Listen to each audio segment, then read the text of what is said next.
Bonjour. Aujourd'hui, je vous emmène de Villars des Massalifs à Astorga et ensuite de Astorga jusqu'à Fontsebadown.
Hier j'ai fait mon étape la plus longue depuis que je suis partie, j'ai marché 32 km.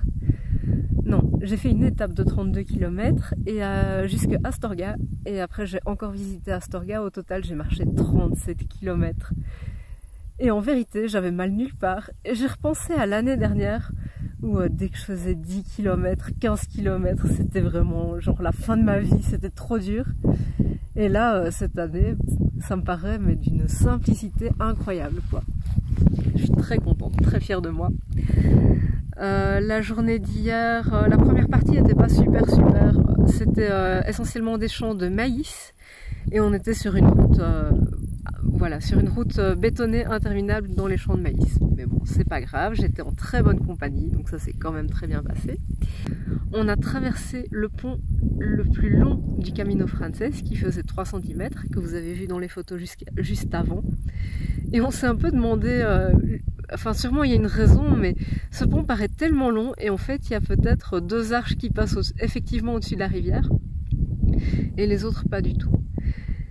Et voilà, mais c'était très joli, hein. C'était un très beau village. Juste avant le pont, on est tombé dans une auberge pour le petit déjeuner. Il y avait des coqs, des poules et des faisans de toutes les couleurs en liberté entre les tables. C'était vraiment chouette aussi. Et voilà, actuellement je marche avec un petit groupe assez international, enfin européen mais international.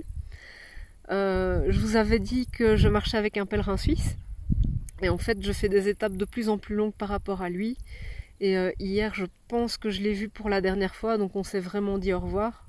En fait, ça faisait plusieurs jours qu'on se disait au revoir, mais là, je pense que je vais vraiment plus le revoir avant Saint-Jacques. Je commence à avoir des échéances. L'année dernière, je pouvais marcher sans me préoccuper du lendemain, mais cette année-ci, j'ai un travail qui m'attend. Donc je dois commencer à réfléchir aux dates. Et le groupe avec lequel je marche a des dates similaires aux miennes. Donc du coup, je me laisse un peu porter par ce groupe-là.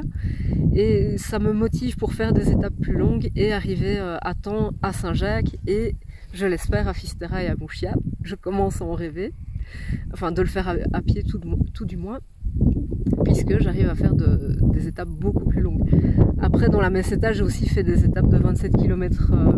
Donc voilà, faire une étape de 32 hier, c'était pas surprenant non plus, mais c'était la première fois que je passais la barre des 30 km. Alors aujourd'hui, c'est devenu vraiment magnifique, c'est-à-dire que hier, les 10 premiers kilomètres, donc on était dans ces champs de maïs, mais alors progressivement on a vu les montagnes apparaître au loin. Là aujourd'hui on est au sommet de la montagne, on a une vue à perte de vue, mais vraiment jusque l'horizon quand on regarde en arrière sur les champs, c'est impressionnant. Et vraiment la journée d'aujourd'hui elle était magnifique, je me suis régalée. Au début j'avais un peu plus de mal, je vais pas vous mentir, parce qu'on était le long de la route, enfin, sur un sentier le long de la route, et il y avait des vélos qui, au lieu de rouler gentiment sur la route, se sont sentis obligés de se mettre sur le petit sentier très étroit pour les pèlerins, et donc toutes les 30 secondes on se jeter dans le fossé pour laisser passer des vélos. Ça m'a vraiment agacée. J'ai rien contre les vélos, mais c'est juste qu'en l'occurrence il y avait un endroit pour eux et ils y étaient pas, et du coup ça m'a un peu énervée. Bref, c'est pas grave. Mais après c'était vraiment chouette, on a commencé à grimper dans les bruyères, dans les arbres, c'était tellement vert. Déjà hier il y avait aussi un passage que j'avais beaucoup aimé, où il y avait vraiment un petit sentier orange, et alors il y avait des champs autour, c'était vert, mais un vert translucide, quoi, je sais pas expliquer, on n'a pas l'habitude de voir un vert comme ça, et c'était vraiment beau. Là je suis arrivée à Fonsebadon, c'est un village qui était à l'abandon. Et d'ailleurs c'est étonnant, il y a plein de maisons en ruine un peu partout. C'est vraiment le chemin qui a permis à ce village de revivre et de renaître de ses cendres. Et c'est devenu très orienté pèlerin, avec plein de restaurants, d'auberges. Voilà, demain ce sera la Cruz de Ferro. Je suis assez impatiente de voir cette étape-là. Je pense que j'ai tout dit déjà pour aujourd'hui, c'était assez rapide. Je vous dis donc à très bientôt pour de nouvelles aventures.